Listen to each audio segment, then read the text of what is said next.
American worker. Yes. With regards to the refugees that are being brought back from South Africa, Yeah, that's a really exciting news story, isn't it? the rationale behind it when refugees have not been taken back from other countries, why is the U.S. taking these from South Africa? Well, because what's happening in South Africa fits the textbook definition of why the refugee program was created. This is persecution based on a protected characteristic, in this case race. So this is race-based persecution. The refugee program is not intended as a solution for global poverty, and historically it has been used that way. Wherever there's global poverty or wherever there's dysfunctional governments, then the U.S. refugee program comes in, swoops people up, relocates them to America, and you have multi-generational problems. You even into the second and third generation, you have endemic poverty, you have crime issues, you have integration issues. The U.S. refugee program in America has been a catastrophic failure.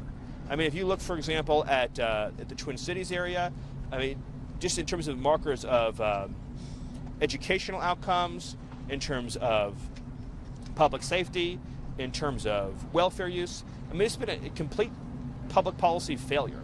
And so this is an example of the president returning the refugee program to what it was intended to be used as. But what evidence? Hold on, over there, thanks. What specific evidence do you Well, have so that let me those- just take this one first.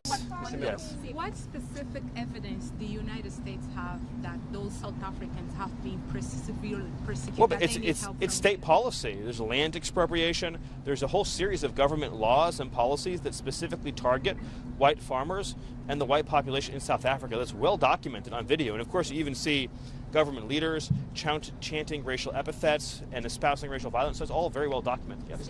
It's on Ukraine. President Trump and your administration, what is the status of their litigation on the tariff issues and all the issues? I don't have an update on that. Sorry. Yes. Yep. Do you have, of the South African refugees, how many are coming and when will they arrive?